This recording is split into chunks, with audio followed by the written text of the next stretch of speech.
Hello students and friends, welcome to my channel.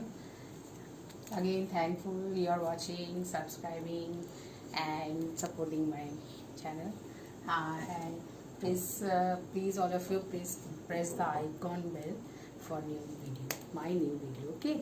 Now today again the chapter 4 agriculture types of farming. उसमें previous chapter में I had teach you that two types of the first is primitive and another one is plantation crops. Now today I am going to teach you the other types of farming. Number 3, that is intensive farming.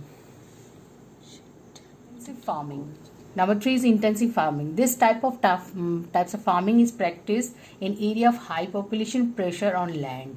It is labor intensive farming. So that use a lot of machinery. सबसे पहले तो intensive farming होता है, ये श्रम कृषि कहा जाता है, जिसमें श्रमिक बहुत ज़्यादा लगता है, मतलब लेबर्स ज़्यादा लगता है. तो इस टाइप की फार्मिंग में होता है कि बहुत बड़ा एरिया ले लिया जाता है, जिसमें कोई क्रॉप को उगाया जाता है और इसमें लेबर की संख्या सबसे ज़्यादा होती है क्योंकि ये लेबर ओरिएंटेड फार्मिंग होती है. ठीक है. That usage a lot of machinery. इसमें बहुत से मशीनरी यूज़ होते हैं, लेबर्स यूज़ होते हैं, केमिकल्स यूज़ होते हैं, फर्टिलाइजर यूज़ होते हैं, पेस्टिसाइड्स यूज़ होते हैं फॉर हायर प्रोडक्शन और increase crop yield. Production high करने के लिए labour, chemicals, fertiliser, pesticides use किए जाते हैं, जिससे कि प्रोडक्शन ज्यादा से ज्यादा हो और क्रॉप यील्ड भी, मतलब कि फसलें ज्यादा से ज्यादा हो, क्योंकि इसका मेन टारगेट ये रहता है कि ये फसल को बेचा जा सके. ठीक है. तो ये ज्यादातर इंडस्ट्री के लिए ये फसल उगाया जाता है. तो in order to grow as many crops or keep as many animals as possible on the amount of land available. अगर लैंड को ज़्यादा मिल जाए तो यहाँ अगर लैंड ज़्यादा हो तो उसमें ज़्यादा से ज़्यादा फसलें उगाई जाती हैं, और अगर एनिमल्स यार्ड अगर किया जाए तो एनिमल्स को वहाँ रखा जाए. ये एनिमल्स फार्म भी बनाए जाते हैं जिसमें एनिमल्स को रखा जाए, फिर उसको एनिमल फॉर डिफरेंट पर्पस उसको बेचा जाए, जैसे फॉर मीट हो सकता है, वुल हो सकता है, एग्स हो सकता है. Those are the reason. Okay. So ये animal possible on the amount of land available. अच्छा, ये इंडस्ट्रियल एग्रीकल्चर भी इसे कहा जाता है, बिकॉज ये जो फार्मिंग है इसे इंडस्ट्री के लिए किया जाता है, इसलिए इसका next another name is industrial agriculture. Okay.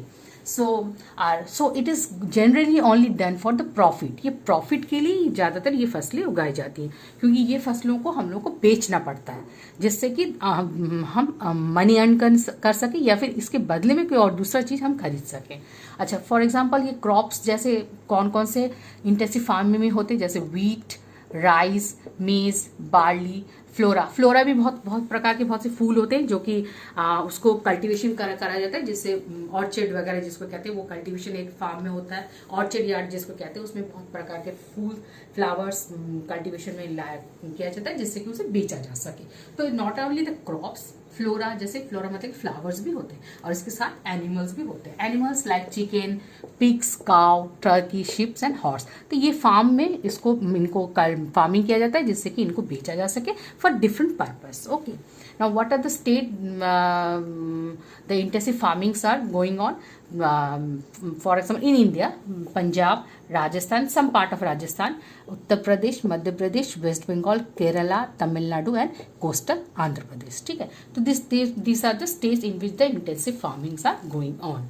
Punjab में जैसे वीट ये सब होता है, वीट होता है. राजस्थान में जैसे मेज, बार्ली, ये सब पैदा किया जाता है. यूपी बिहार में भी वही होता है, लेकिन वेस्ट बंगाल में जैसे राइस होता है, तो लाइक दिस. और केरला में जैसे टी वगैरह होता है, वेस्ट बंगाल में और एक टी होता है, केरला में भी टी होता है, तमिलनाडु में टी होता है, फिर कॉफ़ी होता है कोस्टल रीजन में. ठीक है. तो ये those are the states. Okay. Now number 4 is subsistence farming.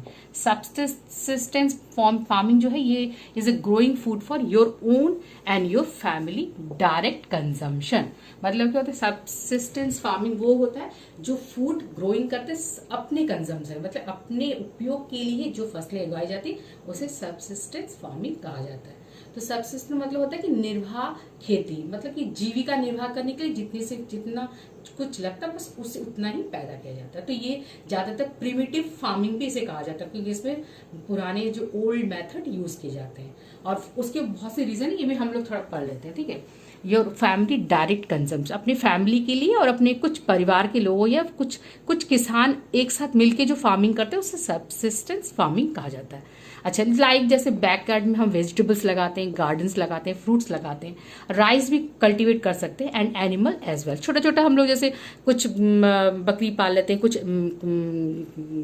गाय पाल लेते हैं, भैंस पाल लेते हैं, लाइक दैट, छोटा। तो ये small, it is practice by majority of farmer. ये बहुत, ये 2-4 फार्मर या 10-12 फार्मर मिलकर एक साथ मेजोरिटी करके ये इस तरह की फार्मिंग करते हैं, ठीक है। ये स्मॉल लैंड में होता है, क्योंकि इसमें इनके पास ज्यादा पैसा नहीं होता, तो ये छोटे छोटे लैंड लेके इस तरह की फार्मिंग करते हैं।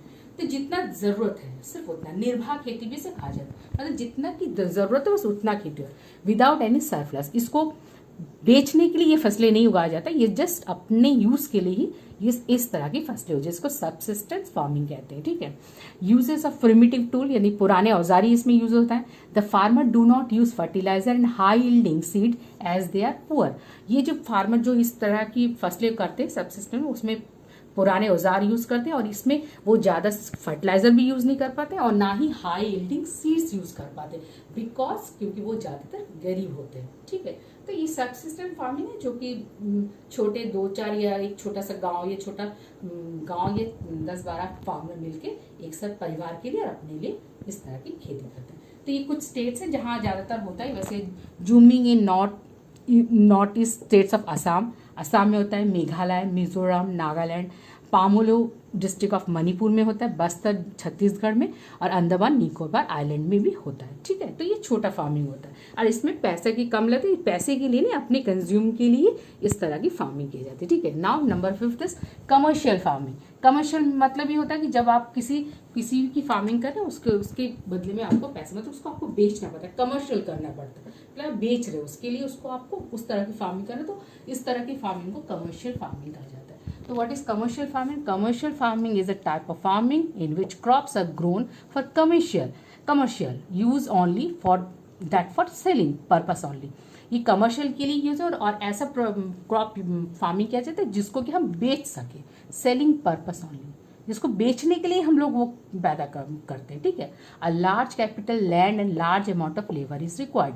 इसमें बहुत ज़्यादा पूंजी की ज़रूरत होती है, बहुत बड़ा बड़ा लैंड ज़रूरत होता है, क्योंकि वो सिर्फ एक जन के नहीं, वो उसको बेचने के लिए, मतलब बहुत से पॉपुलेशन अदर कंट्री में भी बेचने के लिए इस तरह की फार्मिंग की जाती है। तो इसमें इसका मतलब लेबर भी बहुत ज़्यादा लगेगा, तो of labour is required, large amount of land and the labour is required, ठीक है। तो इसमें क्या क्या हो गया, हाई यील्डिंग बीज यूज़ किया जाता है, मतलब कि बहुत ही हाइब्रिड टाइप का बीज यूज़ किया जाता है, फर्टिलाइजर यूज़ करते हैं, केमिकल्स यूज़ होता है, बड़ा लैंड लगता है, हाईली मैकेनाइज्ड होता है, जिसमें बहुत मॉडर्न टूल्स वगैरह यूज़ होते हैं, ठीक है। तो व्हाट आर द स्टेट जहाँ कमर्शियल फार्मिंग होता है हमारे इंडिया में, for example that is Gujarat, Punjab, Haryana, Maharashtra and West Bengal. तो what are the crops grown in commercial farming, हम लोग जिसमें करते हैं वो है जैसे wheat, cotton, sugar cane, corn, rice, millet, vegetables, fruits, tea, coffee, all others, okay, and that is rubber, like that, okay. Another method of commercial farm is plantation. Plantation हम लोग previous chapter I had teach you that plantation cropping और commercial farming purpose पे कृषि करते हैं, ठीक है। तो हमारा मेन टारगेट ये रहता है कि उसको बेचना है लार्ज अमाउंट में, इसीलिए इसमें ज़्यादा पैसा लगता है, इसमें ज़्यादा फर्टिलाइजर यूज़ होते हैं, केमिकल यूज़ होते हैं, हाई यील्ड बीज यूज़ होता है, high modern tech tools use होते हैं, और जिससे कि उस ज़्यादा से ज़्यादा प्रोडक्शन हो और उसे ज़्यादा से ज़्यादा बेच सके, ठीक है। अच्छा, नाउ राइस एक ये जो सीरियल है जिसको राइस हम कहते हैं, तो rice sometime it is commercial cropping, sometime it is subsistence farming. Why? Because commercial जब होगा तो राइस, जैसे हरियाणा, पंजाब, वेस्ट बंगाल में जो राइस पैदा होता है वो सिर्फ अपने लिए नहीं, पूरे भारतवर्ष के लिए या फिर बाहर भी जाता है, तो इंटरनेशनल भी जाता है, तो that time rice is commercial farming. But sometime it is for subsistence farming also. Subsistence में जो अपने ही पर्पज के लिए थोड़ा सा कुछ एरिया में अपने लिए राइस, मतलब अपने खाने के लिए जब यूज करते हैं, तो राइस कभी कभी समटाइम इट इज सबसिस्टेंस का farming and sometime it is commercial farming, ठीक है। तो उड़ीसा में जैसे ये राइस अपने लिए कुछ मतलब बाहर एक्सपोर्ट या फिर बेचने के पर्पज में इसको फार्मिंग नहीं किया जाता है, ठीक है, फार्मिंग नहीं किया जाता है।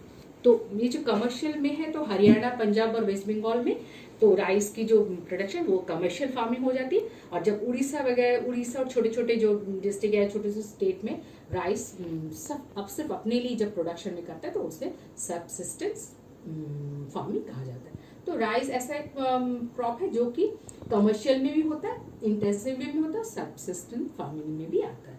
ठीक है, okay, if you have any regarding question regarding this chapter and regarding this topic, you may ask. Okay, thank you for watching. Bye bye.